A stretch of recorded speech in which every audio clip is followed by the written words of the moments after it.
بسم الله الرحمن الرحيم. الحمد لله رب العالمين، حمدا طيبا مباركا فيه، حمدا يليق بجلال وجهه الكريم وسلطانه القديم، وحمدا فوق حمد الحامدين، والصلاة والسلام على من تشرفت الصلاة بالصلاة عليه، نبينا الهادي الأمي الأمين، في السماء أحمد وفي الأرض أبي القاسم محمد، وعلى آله الطيبين الطاهرين أجمعين، سيدي ومولاي المليك الأعظم صاحب العصر والزمان، روحي وأرواح العالمين لتراب مقدمه الفداء، على أعداء من إلى يوم الدين. رب اشرح لي صدري ويسر لي أمري واحلل عقدة من لساني يفقه قولي، وبعد. السلام عليكم ورحمة الله تعالى وبركاته. يطيب لنا أن نرحب كل الترحيب بالسادة والعلماء والمشايخ الأفاضل الكرام الذين حضروا خلف هذه المنصة المباركة، والذين آلوا على أنفسهم إلا يكونوا من أهل القرآن وخاصته ومن أصحاب هذا السر العظيم. من المقامات المعرفة أو المعروفة في ميدان العلم والمعلومة تبرز رجالات يقعد على يدها اللواء تحمل رايات محمد وآل محمد وما أكثرهم، والحمد لله. فاسمحوا لي أن أرحب بفضيلة الشيخ الدكتور علي حمود عنادي العبادي، والذي سيحل ضيفا علينا في هذه الأمسية المباركة في مناقشة البحث لهذه الليلة. وحري بنا أن نقف لنتعرف على هذه الشخصية الطيبة المباركة، وهو حامل شهادة الدكتوراه في علم الكلام، وأستاذ في جامعة المصطفى العالمية، ودرس عدد من الكتب من قبيل الكتب الأصولية، منها حلقات الأصول للسيد الشهيد محمد باقر الصدر قدس سره، وكتب الفقه كاللمعة كالمكاسب من البيع والخيارات، كتب الكلام الجديد.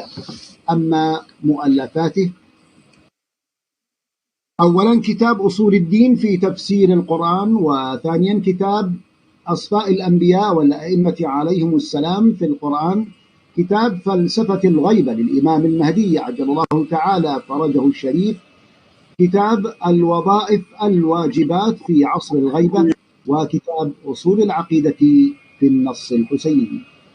أما المقالات: أولا إصفاء الأنبياء والأئمة عليهم السلام في القرآن الكريم، مجلة المصباح العدد 25، وثانيا الدراسة الواعي للنهضة الحسينية، مجلة الإصلاح الحسيني، وثالثا العناية الإلهية بالإمام الحسين عليه السلام، مجلة الإصلاح الحسيني، ورابعا الإمامة في القرآن الكريم، مجلة دراسات قرآنية، والإشراف على الرسائل الجامعية. ومن هذه الرسائل بعلمه دراسة في ضوء الفقه الإمامي، وثانيا ولاية المرأة دراسة في ضوء القرآن الكريم، وثالثا القداسة دراسة قرآنية،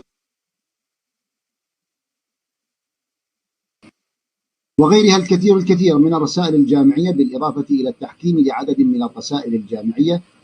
فمرحبا بضيفنا الجليل، وأهلا وسهلا به بين أهله وإخوته، ويشرفنا هذا اليوم كل التشريف. كما ونرحب بحجة الإسلام والمسلمين سماحة السيد الدكتور حسين الصافي الموسوي، المشرف على مدرسة تدبر القرآن الكريم. فمرحبا بسماحتكم المباركة الكريمة.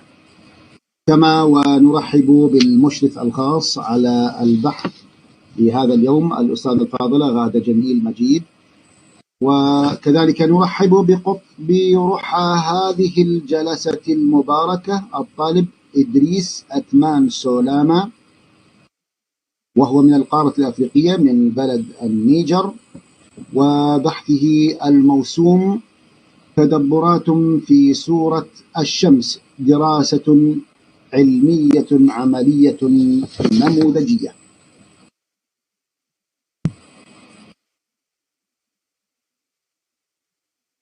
هذه الجلسة المباركة في مساء يوم الثلاثاء 19 من شهر تشرين الثاني نوفمبر لعام 24 و2000 للميلاد، الموافق ليوم 16 من شهر جماد الأولى لعام 46 و400 وألف هجرية. فأهلا وسهلا بالجميع وجميع من حضروا خلف هذه المنصة المباركة مع حفظ الألقاب والأسماء. نقول حللتم أهلا ونزلتم فينا سهلا. خير ما نبدأ جلسة بحثنا لهذه الأمسية المباركة الطيبة وأحمد حكيم يتلوها بيننا القارئ الأستاذ طلال حسن البريف من سورة الشمس المباركة. نشنف له الأسماع ونستقبله ببركة الصلاة على محمد وآل محمد.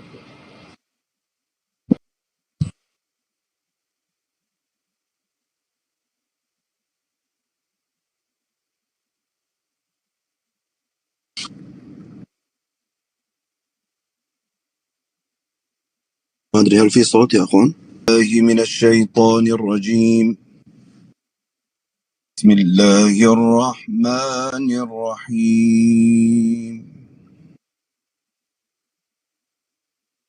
والشمس وضحاها والقمر إذا تلاها والنهار إذا جلاها والليل إذا يغشاها والسماء وما بناها والأرض وما طحاها ونفس وما سواها فألهمها فجورها وتقواها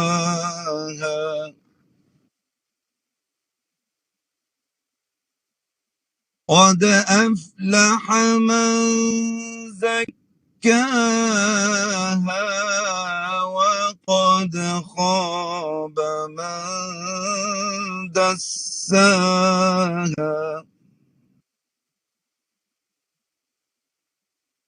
كذبت ثمود بطغواها إذ انبعث أشقاها فقال لهم رسول الله ناقة الله وسقياها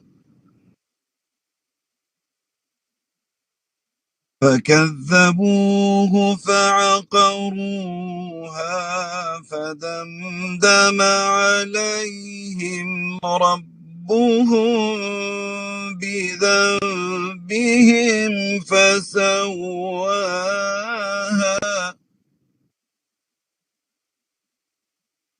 ولا يخاف عقباها.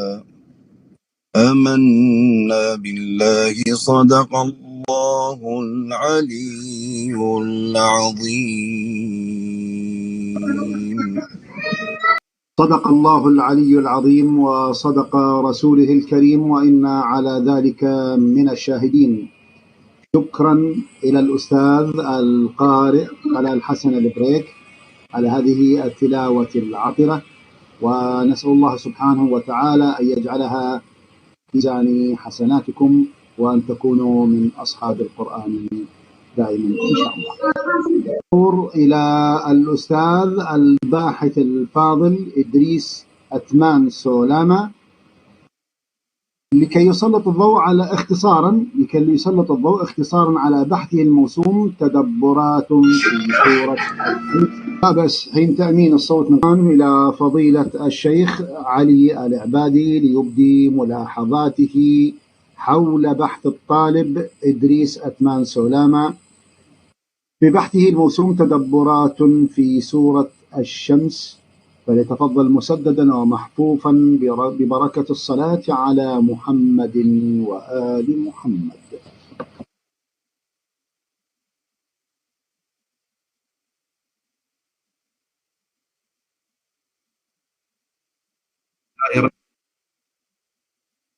الفني اللي لا يمكن للأخ الباحث أن يعرض الخلاصة، أن يعرض خلاصة البحث. خلاصة البحث هو بحث في تدبرات في سورة الشمس، وقسمها الباحث إلى عدة أقسام حسب فقرات تلك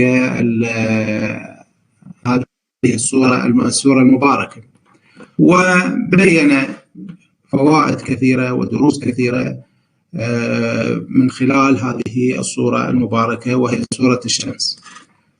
هذه خلاصة حول البحث، لعله الوقت يأخذنا طويلا لذلك لا نستغرق في الخلاصة. وكذلك قبل الشروع في بيان الإيجابيات والسلبيات في هذه الرسالة وهذا البحث المبارك، أتقدم وأسأل الله سبحانه وتعالى أن يديم نجاح هذا المشروع الواعد بإشراف سماحة السيد الدكتور حسين الصافي، وهو من المشاريع المهمة التي أخذت على عاتقها الاعتناء بجانب من الجوانب المهمة في القرآن الكريم، وهو بحث التدبر الذي حث عليه أهل البيت عليهم السلام بشكل وافر. وهناك روايات وافرة في هذا المجال لما له من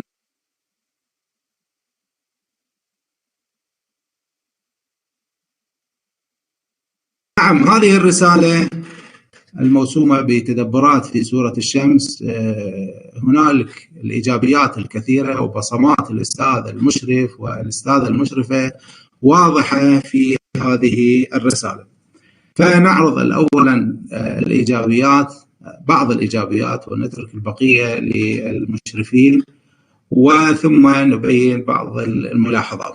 من الإيجابيات في هذا البحث أنه أصل نفس موضوع البحث، وهو التدبر وتدبرات في سورة الشمس، وهي من السور القرآنية التي تعالج موضوعا مهما، وهو موضوع تربوي وله آثار وثمرات كبيرة على الفرد وعلى المجتمع. هذا الموضوع التربوي تعالج فيه مسألة تزكية النفس، تهذيب النفس، كيفية الارتقاء بها، وكيفية القرب الإلهي، وكل هذه الفقرات وهذه المعالجات لهذا الموضوع اكتسبته هذه الأهمية الكبيرة. فإذا هو موضوع مهم من حيث الموضوع، موضوع ممتاز وجيد يعالج موضوع تربوي مهم. بالإضافة الإيجابية الأخرى أنه صياغة الموضوع صياغة ممتازة، صياغة واضحة لا إبهام فيها، وهذه أيضا من الأمور والعناصر المهمة في التي يجب أن تتوفر في البحث، أن يكون الموضوع واضح ومحدد. كذلك من الأمور المهمة والإيجابيات المهمة في هذا البحث هو أنه لغة البحث لغة واضحة، بعيدة عن التعقيد، بعيدة عن التشويش. كذلك تسلسلها المنطقي وترتيب مباحثها وفقراتها ترتيبا منطقيا ومتسلسلا. كذلك يتوفر البحث على خلاصة جيدة، وإن لم يكن قد قرأها الباحث لكن هي عكست الموضوع ومحتوى الموضوع بشكل واضح. تضمنت كذلك هذه الرسالة وهذا البحث مقدمة، احتوت هذه المقدمة على أهمية البحث وبيان البحث وضرورته ومنهجية البحث وخطة البحث وإلى غيرها من المباحث المهمة التي تتضمنها المقدمة. وهناك أيضا من الإيجابيات الكثيرة التي تضمنتها هذه الرسالة وهذا البحث نتركها إلى الأساتذة المشرفين ليبينوا الجوانب المهمة فيها. هذا البحث من المباحث المهمة، وطبعا أثني على الباحث الكريم وأسأل الله سبحانه وتعالى أن يوفقه، فهو على الرغم من ظروفه الخاصة وبعده في المناطق البعيدة وانشغالاته الكثيرة في مجال التبليغ وفي مجال التدريس والإدارة، رغم كل ذلك استطاع أن يقدم بحثا ممتازا ومميزا، واستطاع أن يعكس هذا المضمون بشكل واضح وبشكل جيد، على الرغم من قلة المصادر وبعده عن الأمور الأخرى التي يمكن له أنه يستفيد منها، وضعف الإنترنت وغيرها من الأمور والمشاكل. فأسأل الله سبحانه وتعالى أن يوفقه ويجعله نافعا للدين وللإسلام والمسلمين. هنا هذا البحث رغم أنه فيه إيجابيات كثيرة، لكن هناك بعض الملاحظات، وهذه الملاحظات لا تقلل من قيمة البحث، وإنما هي لأجل الارتقاء بهذا البحث إلى صورة متكاملة وصورة أكمل وأفضل. من هذه الملاحظات التي يمكن أن يلاحظ على هذا البحث هو أنه قلة الاستفادة من الروايات ومصادر التفسير، مع أنه واحدة من ضوابط البحث في هذه المدرسة أنه لا بد أن يأتي بشاهد، شاهد روائي، شاهد من التفسير، حتى يخرج من التفسير بالرأي أو بعض الأمور. فنلمس هذا الشيء واضحا أنه قلة الرجوع إلى الروايات، روايات أهل البيت عليهم السلام، وإلى الكتب التفسيرية. هذه نقطة، وهذا إلا ما ندر في بعض المواطن. النقطة والملاحظة الأخرى التي يمكن أن تلاحظ أنه اعتمد اعتمادا كبيرا على مصادر اللغة العربية، من حيث الإعراب، من حيث البلاغة وغيرها. هناك أنه لكي نرجع إلى مصادر اللغة أنه لا بد أن نرجع إليها بقدر ما يفيدنا في بحثنا. فإذا كان بحثنا مثلا في التفسير أو في التدبر، فلا بد أن يكون الرجوع فيما إذا كان فيه فائدة ترتبط بالبحث وترتقي مع بحثنا. فليس كل ما يذكر في مباحث اللغة من إعراب من غيرها من الأمور أن تنقل هنا. نعم، هذه المباحث في اللغة وغيرها قد تكون في مجالها، في مجال اختصاصها مهمة، لكن نحن حينما نرجع إليها أن نرجع بقدر ما يمكن الاستفادة منها في بحثنا. وهذا أيضا موجود في ضوابط البحوث في هذه المدرسة، أنه مثلا يقول يجب أن يكون السؤال ماذا يحمل هدفا ورسالة متحاشية التساؤلات التي ليس فيها فوائد ولطائف. فالسؤال لابد أن يكون مرتبطا بالبحث. مثلا من قبيل السؤال مثلا يقول في صفحة 50: ما هو متعلق الجار والمجرور في صدر الآية والشمس وضحاها؟ هذا سؤال مختص في اللغة. نعم، إذا كان هناك يفيد مطلبا يرتبط بالبحث لا بأس، لكن هو لم يبين الباحث ما هو مدى ارتباط هذا السؤال والجواب في بحثنا. فهذا السؤال يعني خارج عن البحث. أو مثلا يسأل لماذا جاء القمر معرفة، يعني دخلت عليه لم يقل مثل قمر، فهنا يجيب جوابا واسعا يبين مثلا ما هي المعرفة وما هي النكرة، وهذه كلها من مصادر لغوية ولم نرى لها ارتباط في مجال بحثنا وهو التدبر. أو كذلك مثلا من قبيل السؤال يقول ما الغرض من اقتران الضمير ها في تلاها والقمر إذا تلاها؟ لماذا قال تلاها؟ يجيب أنه للاختصار وتجنب التكرار، ويذكر مصدر هو أنه الضمائر في اللغة العربية. وكذلك السؤال لماذا جاء الضمير في طحاها والأرض وما طحاها بصورة مؤنثة؟ يجيب أنه لابد أن يكون الضمير موافق لما يتقدمه، ويذكر المصدر أنه الضمائر في اللغة العربية. هذه المباحث مختصة باللغة العربية وهي مهمة في مجالها، لكن أنا حينما أرجع إلى هذه المصادر أرجع لها بقدر ما ينفعني، بقدر ما يفيدني، وهذه بطبيعة الحال أسئلة خارجة عن البحث. مثلا يقول سؤال لماذا أو ما الداعي في تقديم الشمس على ضحاها والشمس وضحاها؟ يجيب هو يقول لأشرفية الشمس وأن الشمس أعظم من الضحى. هذا السؤال لا يرتبط ما هي منفعته وما هي فائدته في المقام الجالي ومقامه والتفسير أو التدبر. فهذه كثير من هذه الأسئلة يلاحظ أنها خارجة عن البحث، مثلا جاء بها من مصادر اللغة لكنها خارجة عن البحث. هذه أيضا من الملاحظات التي يمكن أن تلاحظ على البحث. الملاحظة الثالثة هي مسألة تكرار الأسئلة أو الأسئلة المتشابهة. كيف؟ هنالك مثلا في سورة الشمس تقريبا الباري سبحانه وتعالى أقسم بظاهر مخلوقاته ب9 أقسام. هذا القسم والشمس وضحاها والقمر إذا تلاها يكرر السؤال ما هو فائدة الواو أو لماذا جاء والشمس؟ هنا يقول ماذا؟ لأنه الواو عاطفة.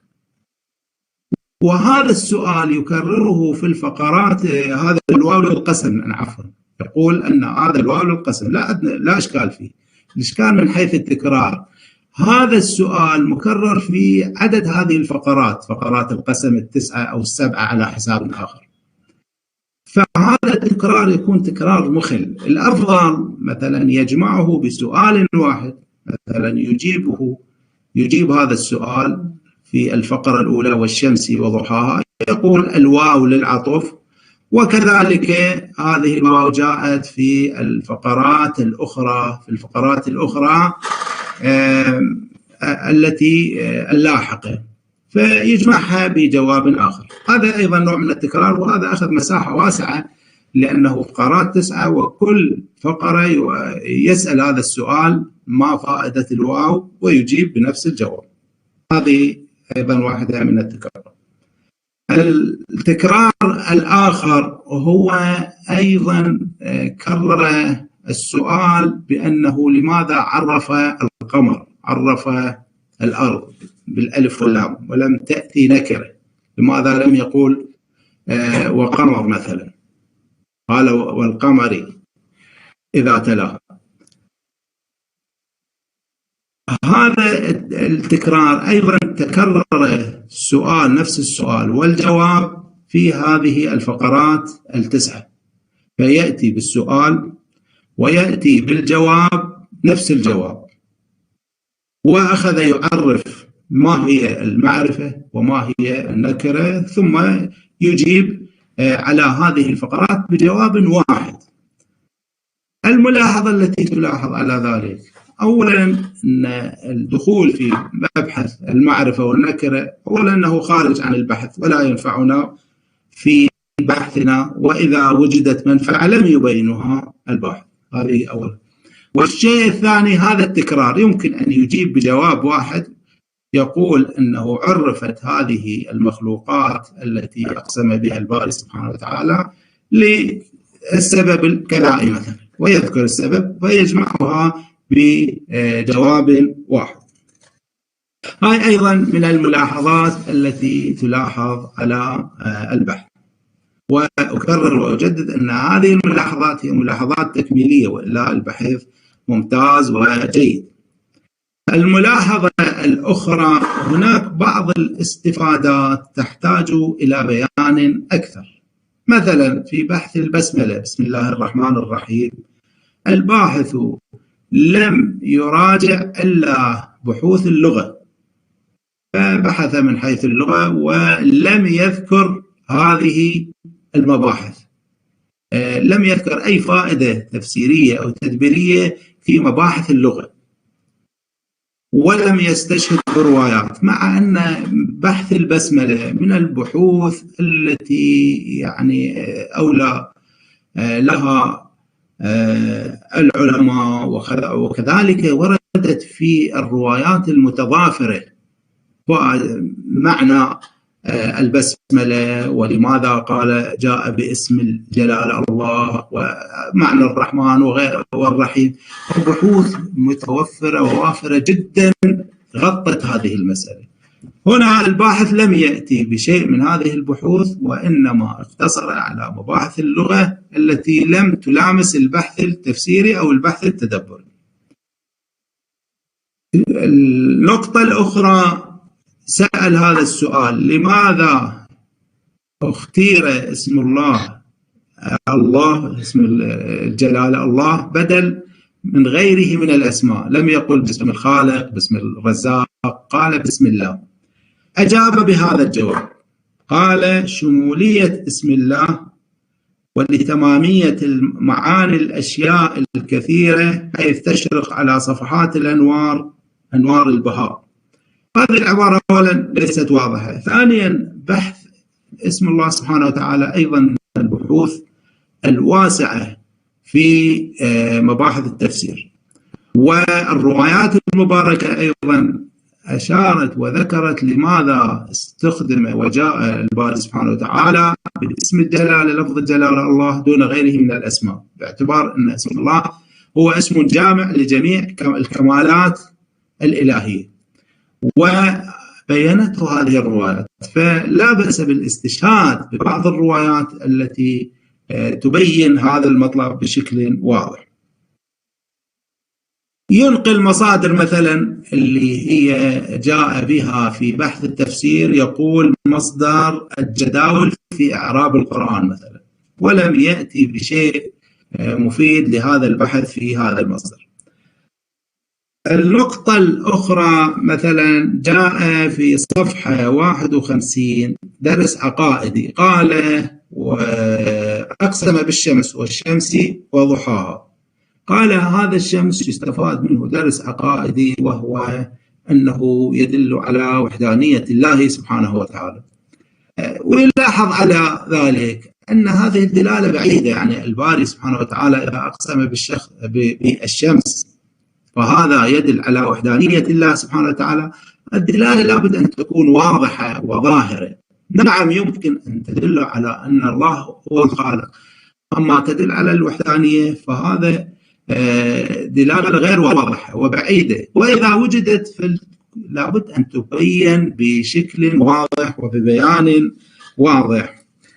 مثلا قال في صفحة 61 الدرس الأول، قال: أقسم بالقمر لتوجيه الإنسان لما في القمر من أسرار، من قبيل العبادة بواسطة صيام أيام البيض التي تعرف من خلال القمر. هذه أيضا دلالة بعيدة، يعني الباري سبحانه وتعالى إذا أقسم بالقمر يريد أن يوجه الإنسان إلى أن صيام 3 أيام وهي أيام البيض التي تعرف من خلال القمر. هذه دلالة بعيدة، لابد أن تكون دلالات واضحة وجلية.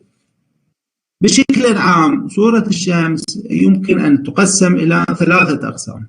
القسم الأول هو قسم الباري سبحانه وتعالى بمظاهر خلقته 9، هذا القسم. والجزء الثاني هو مسألة النفس ومسألة تزكية النفس، ونفس وما سواها فألهمها فجورها وتقواها، قد أفلح من زكاها وقد خاب من دساها. هذا هو روح البحث هنا. والفقرة والجزء الثالث أن القرآن الكريم جاء بنموذج تطبيقي للأقوام الذين لم يزكوا أنفسهم، وهو قوم ثمود وما جرى عليه. صلب البحث وين؟ في النفس وتزكية النفس وتهذيب النفس. ففي مبحث النفس الباحث الكريم يعني اكتفى بأن أهمية التزكية والتزكية ضرورة فقط في مقام بيان الأهمية. القارئ حينما يقرأ البحث يعرف أنه التزكية مهمة، فألهمها فجورها وتقواها، يعرف هذه الأمور بشكل عام، لكن يتطلع للإجابة على الأسئلة التي يمكن أن تطرح على الذهن حينما يقرأ هذه الآية. مثل يقول ونفس وما سواها، يتطلع ويريد أن يعرف ما هي النفس وما الفرق بين النفس والروح، ولو بإشارة بسيطة. الروايات أيضا في هذا المجال واسعة وكثيرة أيضا غطت هذه المسألة. كذلك في جانب التزكية لا يكتفي أن التزكية مهمة ويجب علينا وينبغي وكذا. القارئ ينتظر من الباحث أن يبين له كيف الإنسان يزكي نفسه، ما هي العوامل التي تساهم في تزكية النفس. وهذا أيضا مباحث موجودة يعني في كتب التفسير وفي كتب الأخلاق. فهنا الباحث في صلب البحث لم يركز تركيزا يعني جيدا على هذه المباحث، مبحث النفس، مبحث التزكية، مبحث التجزية، فاكتفى بالإشارات العامة، وهي أنه التزكية مهمة وينبغي على المؤمن أن يزكي نفسه وغيره. هذه أيضا من الملاحظات التي يمكن أن تلاحظ.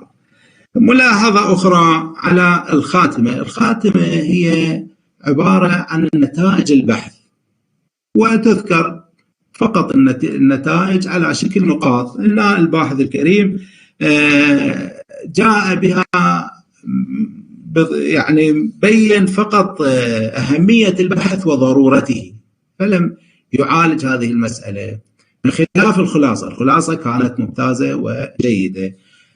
أجدد ملاحظتي الأولى أن البحث ممتاز، وخصوصا هذا الشخص الكريم الباحث الموفق إن شاء الله، أسأل الله سبحانه وتعالى أن يوفقه وهو في تلك الديار الذي يمارس دوره بشكل كبير، وأسأل الله أن يتقبل منه. على رغم مشاغله استطاع أن يأتي بهذا البحث، وهذا إنجاز كبير يسجل له.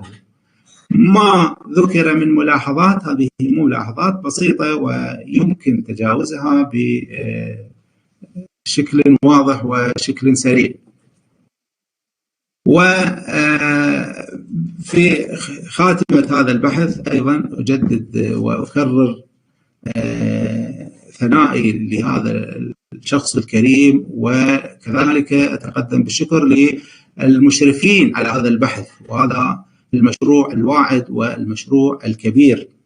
وكذلك أرجو الاعتذار من الإطالة لعله أطلت عليكم، والحمد لله رب العالمين، والصلاة والسلام على محمد وآله الطيبين الطاهرين. اللهم صل على محمد. ما أدري يسمعونا؟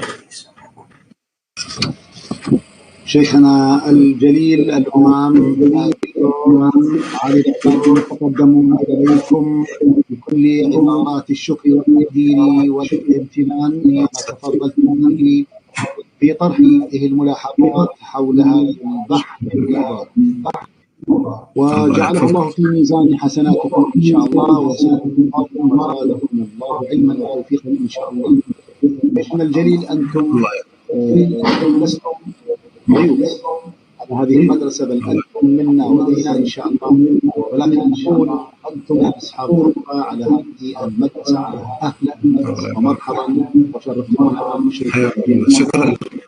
شكرا لك. يبدو أن الاتصال مع عثمان سليمة غير مؤمن، ولهذا ستحل المشرفة الأستاذة غادة بدلا عنه. إذن تتفضل المشرفة الخاص على هذا البحث الأستاذة الفاضلة غادة جميل لتطلعنا على ما لديها من معلومات وملاحظات حول هذا البحث، فلتتفضل مصحوبة ومؤيدة ببركة الصلاة على محمد وآل محمد. السلام عليكم ورحمة الله وبركاته. بسم الله الرحمن الرحيم، والسلام على المصطفى الأمين أبا القاسم محمد وعلى آله الطيبين الطاهرين، واللعنة على أعدائهم إلى يوم الدين. السلام عليكم ورحمة الله وبركاته. نشكر الأستاذ المناقش الأستاذ الشيخ علي العبادي لتحمله على متابعة هذا البحث، ونشكر ملاحظات التي قد يعني حقيقة سعدنا بذلك، لكن نود أن نبين بعض التفاصيل أو لكي يعني يكون ذلك واضحا أمام الجميع. بالنسبة طبعا لمسألة اللغة العربية والاعتماد على اللغة العربية، هذه يعني بالتأكيد إذا كان السؤال في اللغة العربية يجب أن يكون هناك هدف بأن يكون السؤال تدبري وله فائدة، فما ممكن أنه إحنا نطرح سؤال باللغة العربية وليس له فائدة. مثلا سماحة الشيخ قد أشار إلى موضوع النكرة والمعرفة، في بعض الأحيان قد نستعمل يعني نود أن نبين أن استعمال النكرة لا يستوفي الغرض الإلهي، لذلك استعملت المعرفة. هذه كجزء يعني كمثال على الأسئلة المطروحة. هي التدبر هو النظر في عواقب الأمور، في عواقب الكلمات. كذلك بعض الأحيان نستخدم مثلا كلمة يخشى تفيد الاستمرار لبيان أنه الفعل المضارع المستخدم في هذه الآية هو مستمر ولحد الآن، وكل آية في القرآن هي رسالة لنا لكي نأخذ العبرة منها ونلتزم بها. بالنسبة للتقديم والتأخير، هذه أيضا جزء من منهجية التدبر لمعالجة بعض المواضيع. لماذا تقدمت هذه الكلمة وتأخرت؟ هذه أيضا لها آثارها ودلائلها.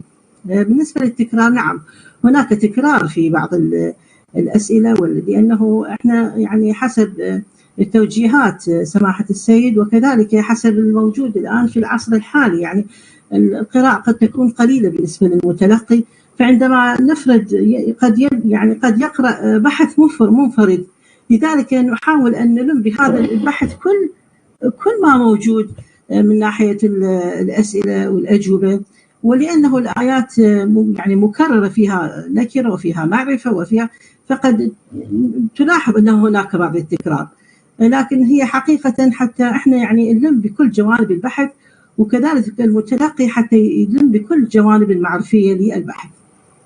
أما بالنسبة للاعتماد على مصادر اللغة العربية، فهذا بالتأكيد هو يعني من أحد شروط منهجية التدبر. أما التفسير بالرأي فهذا منهي عنه، ونحن يعني لا يمكن أن نقبل هناك أن يكون هناك بحث، يعني هناك أي فقرة موجودة في هذا البحث بدون مصدر، لأن هذا ما ممكن، يعني هذا به نوع من الحرمة. فأنا إذا كان هناك بعض الملاحظات أو بعض الدروس المستفادة أو الأسئلة بدون مصدر، يعني أرجو تأشيرها لدينا، وأنا أستبعد ذلك لأن راجعت البحث أكثر من 4 مرات.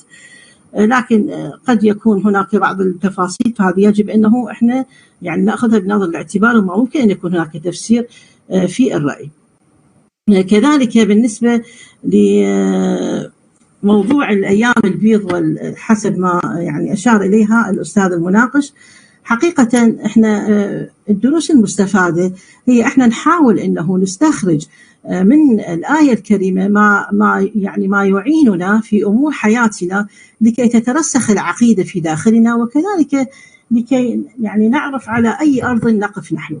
فمثلا بالنسبة لمسألة الأيام البيض واستحباب صيام الأيام البيض، هو حقيقة هو درس فقهي، وهذا احنا كنا نريد أن يعني نبين أن هناك أسرار مهمة يتطلب على العبد تدارسها والاستفادة منها حتى يتوجه لعبادة خالقه وسائر المخلوقات. فبالنسبة للعبادة بواسطة صيام الأيام البيض الكاملة في هذا المقسم به القمر للتقرب إلى المولى عز وجل، فقد ورد في الروايات استحباب صيامها من كل شهر، وهذا حتى نبين أنه تترسخ العقيدة الفقهية في داخل فكر المتلقي، ليعرف أنه كيف ورد استحباب الأيام البيض وما خلفية هذا الموضوع. وعندما سئل رسول الله صلى الله عليه وآله وسلم عن صوم الأيام البيض قال: صيام مقبول غير مردود. فكنا يعني نتمنى أن تصل الرسالة أنه الاهتمام بهذا الصوم مفيد في حياتنا وسلوكنا قربة إلى المولى عز وجل. وهناك يعني أغلب صحيح يمكن لا يكون هناك عدد كثير من الروايات، لكن فيها روايات موجودة، يعني اعتمد الباحث على بعض الروايات لكنها ليست بالشكل اللي يعني أشار إليه الباحث. إن شاء الله سنأخذ بهذه الملاحظات، وإذا كانت هناك ملاحظات أخرى أرجو تدوينها لكي نحاول أنه نثري البحث أكثر، ولكي يكون مقبول عند صاحب الأمر أيضا أولا يعني وعند الله سبحانه وتعالى، ولكي يفيد المتلقي. أشكر سماحتكم مرة ثانية، وإن شاء الله نتوفق في بحوث أخرى، وربي يوفقكم ويرعاكم، والسلام عليكم ورحمة الله وبركاته.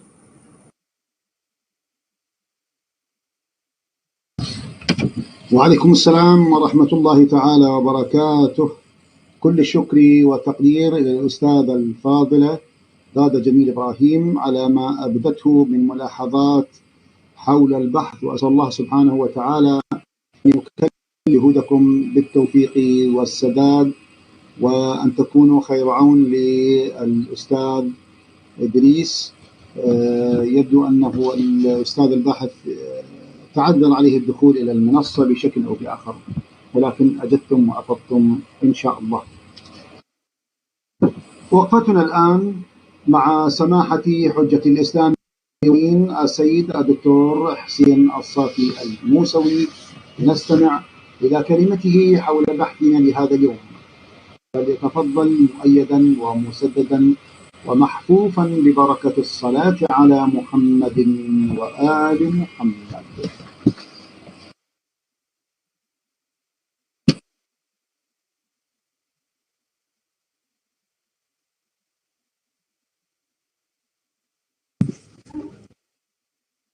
أعوذ بالله من الشيطان الرجيم.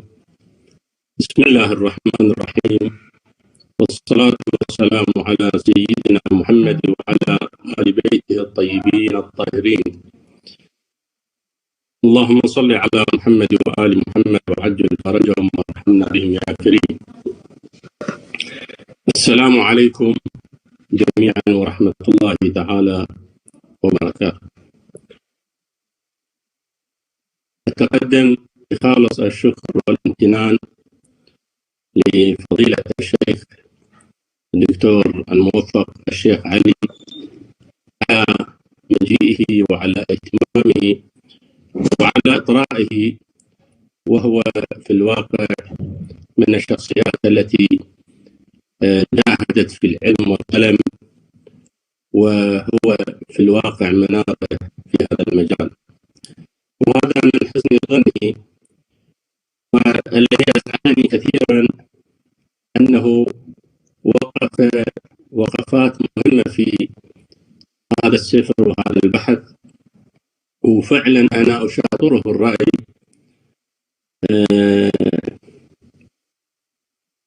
على ما تفضل به.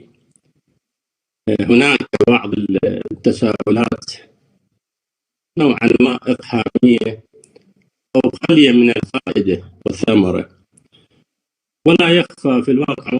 أنا دائما أوصي الطلبة الأعزاء أن يجعلوا المفاتيح التي أخذوها في مفاتيح التدبر وضعنا لهم مفاتيح لاستخراج التساؤلات التي تحمل الرسالة، والسؤال له مبرر وله فائدة وله هدف، ولم يكن نوع من الإقحام. هذا وجدناه عند البعض، فمن الضروري أن هذه المفاتيح التي جعلناها مادة كاملة خاصة في هذا المجال أن يجعل هذه المفاتيح نصب عينه في حال استخراج التساؤل أو سؤال، حتى لا يقع في هذه المطبات إن شاء الله. وأكدنا عليها مرارا وتكرارا هذه المفاتيح سواء لاستخراج التساؤلات أو لاستخراج الدروس. مادة كاملة في هذا المجال، دروس متعددة، عشرات المفاتيح لاستخراج التساؤلات، إضافة إلى مفاتيح استخراج الدروس. لأن وجدت ذلك حتى عند غير الأستاذ الفاضل الباحث. الشيء الآخر والمهم أيضا، جعلنا مادة كاملة هي قواعد التدبر. وقواعد التدبر مهمة جدا، لابد أن عندما يذكر الدرس المستنبط المستخرج من الآية، وكنت طالما أؤكد على هذه المسألة وطالما أقول، وحتى ضربت لها مثال خارج الموضوع، من أين صدت السمكة وكيف صدت السمكة. أهم شيء كيف صدت هذه السمكة، فلا بد أن يبين كيفية استخراج هذا الدرس من هذا المقطع من الآية. القارئ يريد أن يعرف، يريد أن يفهم حتى يتلبس به.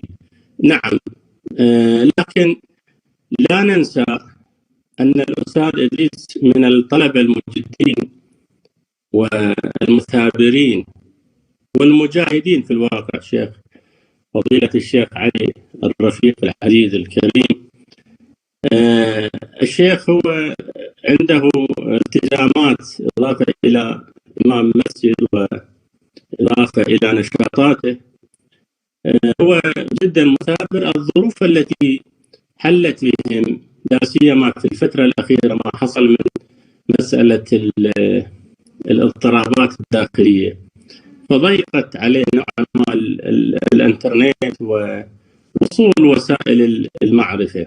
لكن مع ذلك الشيخ إدريس جزاه الله خير من المثابرين ومن المتابعين ومن الملتزمين، ومن جد وجد فعلا هو خرج لنا بهذا البحث كما تفضل سماحة الشيخ. البحث بعمومه ما شاء الله موفق كما رأينا. نعم، هناك بعض الأمور إن شاء الله يقف عندها الباحث. ولا أنسى أن أقدم الشكر للمشرف المتابع مع الشيخ، مع الأخ إدريس، الأستاذ الفاضل غادة، جزاه الله خير، متابعة ومثابرة ودقيقة في متابعتها، لها جهود وإن شاء الله في ميزان حسناتها، لها كل الشكر والامتنان. فلا أطيل عليكم. نعم سماحة الشيخ، هناك بعض الأمور ربما موجودة في هذا البحث، ولكن في الواقع البحث كما تفضلتم فيه بشكل عام ثمرات كبيرة وكثيرة والتفاتات وتساؤلات مهمة، وإضافة إلى الدروس الحيوية والمفيدة إن شاء الله. أكرر شكري وامتناني لفضيلة الشيخ الموقر المبجل الشيخ علي، وأيضا شكر للإدارة الموقرة، شكر للأخ سلمان على أدائه مقدمته، وشكر لكل الحضور والضيوف الكرام، والحمد لله رب العالمين. كل الشكر والتقدير إلى سماحة السيد الدكتور حسين الصافي الموسوي، المشرف على مدرسة تدبر القرآن الكريم، على ما تفضل به من هذه الكلمات حول البحث.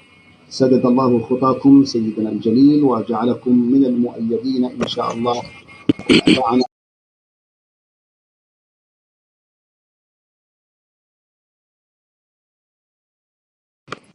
يبدو أن البحث قد صرف على الانتهاء، وكنا تواقين أن نرى صوت وصورة الأستاذ إدريس، ولكن يبدو أنه قد أسعفه قول الشاعر: ما حيلة الرامي إذا اشتد القنا، أراد رمي القوس فانقطع الوتر.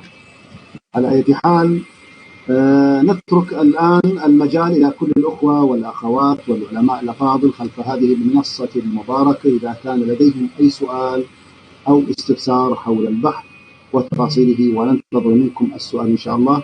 وستكون الأستاذة غادة النجيب تحل محل الأستاذ الباحث، فتفضلوا بأسئلتكم إن شاء الله، والجميع بخدمتكم.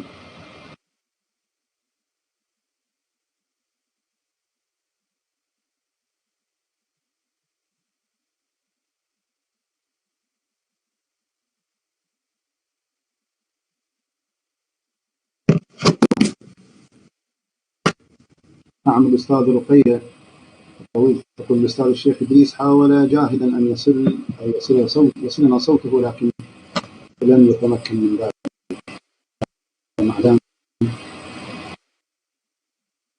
لا بأس إذا كانت هناك كان هناك أي سؤال أن يكتب لا بأس.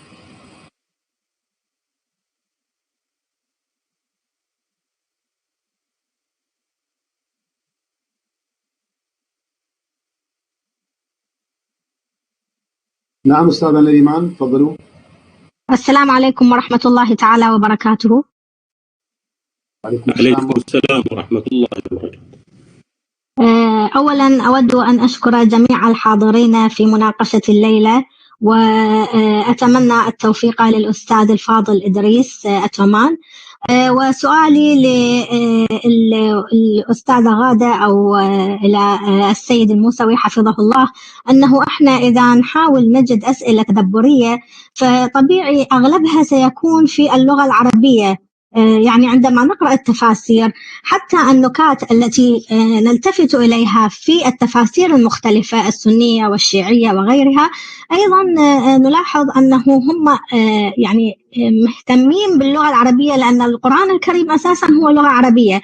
فأتصور أنه بشكل طبيعي تكون أبحاثنا مليئة بالأسئلة حول اللغة أكثر من السؤال التدبري الذي أفهم من المناقشين الفضلاء أنهم يبحثون عنه.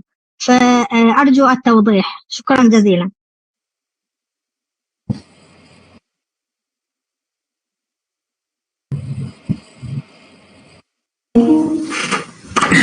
بسم الله الرحمن الرحيم. عليكم السلام ورحمة الله. أحسنتم، سؤال وجيه ومهم، باعتبار أنه البحث الأساس حينما يبدأ الباحث ببحثه يرجع إلى كتب اللغة لمعرفة الألفاظ ومعرفة النكات والمطالب المهمة.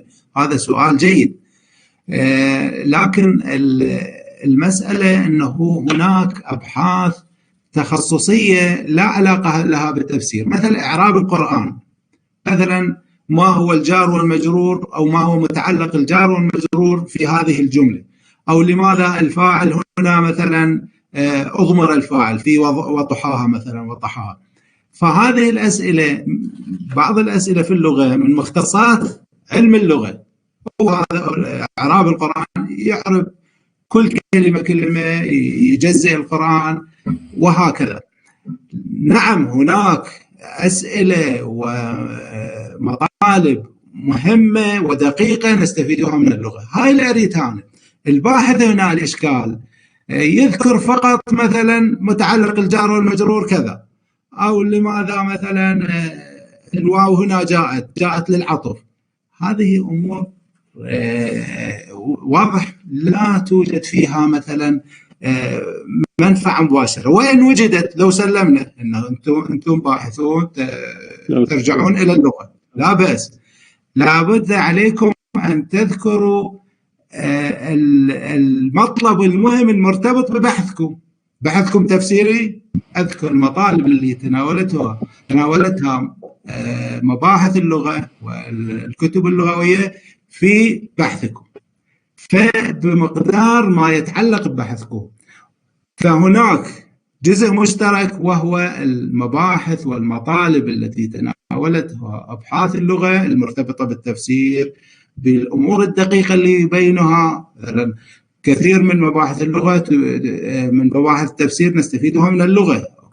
هناك تفاسير مختصة، تفاسير لغوية لا إشكال فيها، لكن مثلا إعراب القرآن، الإعراب بالشكل الذي لا يلتقي ولا فيه نفع للمبحث، وإذا وجد سلمنا أنه وجد فائدة لابد أن تذكر الفائدة حتى هذا الإشكال لا يرد. أحسنتم، سؤال جيد ووجيه.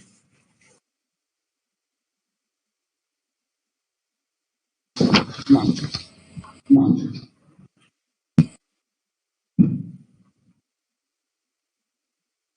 إذا سمحت السيد لعله أدى إضافة. أحسنتم شيخنا بارك الله فيكم. ما كان في خارج في صدري وضحتموه بارك الله فيكم، وهذا ما أريد رد قوله ولكن تفضلتم أنتم به. هو أستاذ نريمان، نحن لا نعترض على أن لا تكون هناك تساؤلات مرتبطة باللغة، أو لا تكون هناك دروس مرتبطة في الجانب اللغوي، لا بأس، فهذا جيد جدا. والقرآن، ونحن عندنا ذكرنا من المفاتيح الصيغ، من المفاتيح النظم الأدبية، هذا ذكرناه، ولكن بشرط أن يكون ذا ثمرة، بشرط أن يكون له دلالات مفيدة، يعني يحمل لطائف، يحمل رسائل، لا بأس، لابد أن تبين. نحن نقول أن لا يكون مثلا بعيد عن الفوائد، الرسائل التي هي من أهم من أركان طرح السؤال، من أهداف طرح السؤال هو وجود الرسائل والكمائن أو اللطائف، وأيضا الدرس. فنحن لا نعترض على هذا، نعترض على مجيء تساؤلات أو دروس لكن لا تحمل في طياتها الهدف والثمرة والفائدة. نعم أستاذي الفاضل، أصلا في المنهجية يجب أن ترتبط الإجابة بالآية أو الكلمة المتدبر فيها في آخر الإجابة، يعني يجب أن نربط، هذا موجود في المنهجية. كل الشكر للتوضيح، جزاكم الله خير الجزاء أساتذتي الكرام. السلام عليكم. عليكم السلام. نعم أستاذ سلمان تفضل بإعلان الدرجة.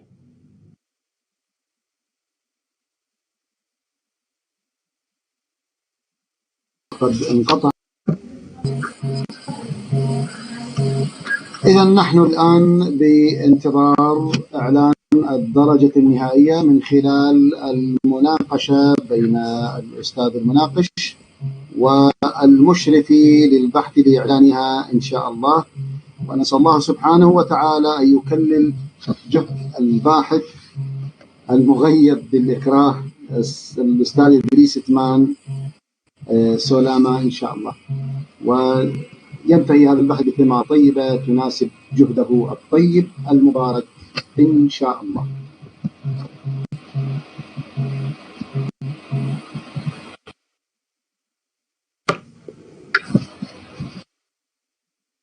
إذن بسم الله الرحمن الرحيم، الحمد لله رب العالمين، والصلاة والسلام على نبينا محمد وعلى آله الطيبين الطاهرين، تحت عنايات مولانا صاحب العصر والزمان، روح والعالمين لتراب مقدمه الفداء.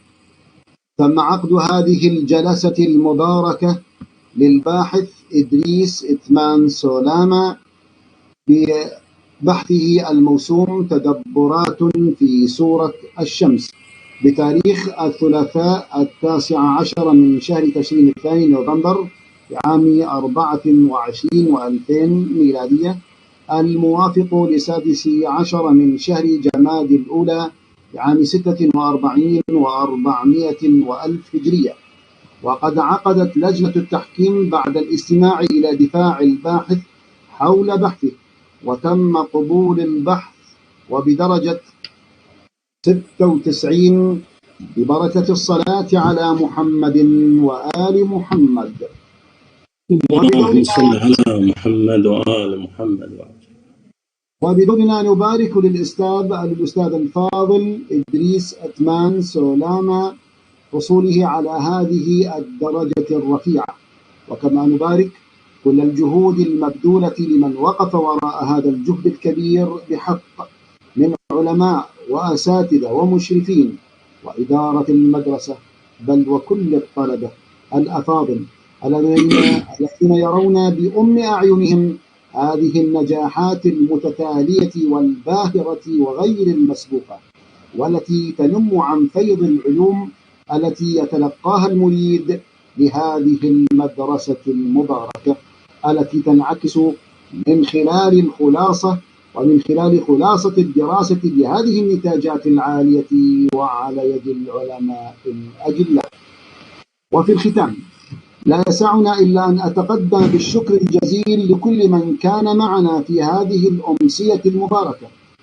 شكرا إلى سماحة الدكتور الفاضل علي العبادي المناقش لهذا البحث، وعلى دوره الفاعل لهذه الأمسية المباركة، فقد استفدنا منكم الكثير يا دكتورنا البارع. وشكرا لسماحة السيد الدكتور حسين الموسوي الصافي المشرف على مدرسة تدبر القرآن الكريم. وشكر والتقدير إلى المشرف الخاص لهذا البحث الأستاذة الفاضلة غادة جميل. والشكر والتقدير موصول مرة أخرى إلى جميع من كان معنا في هذه الأمسية المباركة. ونختم أمسيتنا المباركة هذه بدعاء الفرج لسيدي ومولاي صاحب العصر وزمان صلوات الله وسلامه عليه، وهو مسك الختام. بسم الله الرحمن الرحيم. اللهم صل على محمد وآل محمد. اللهم كن لوليك الحجة ابن الحسن صلواتك عليه وعلى آبائه في هذه الساعة وفي كل ساعة وليا وحافظا وقائدا وناصرا ودليلا وعينا، حتى تسكنه أرضك طوعا وتمتعه فيها طويلا. اللهم أرنا الطلعة الرشيدة والغرة الحميدة، واكحل اللهم ناظري بنظرة مني إليه. اللهم عجل فرجه وسهل مخرجه وأوسع منهجه واسلك بي محجته برحمتك يا أرحم الراحمين. وصل اللهم وبارك على محمد وعلى آله الطيبين الطاهرين. الكرام الأفاضل من السيدات والسادة، يتجدد اللقاء بكم إن شاء الله. حتى ذلك الحين نستودعكم الله، والسلام عليكم ورحمة الله تعالى وبركاته. وعليكم السلام.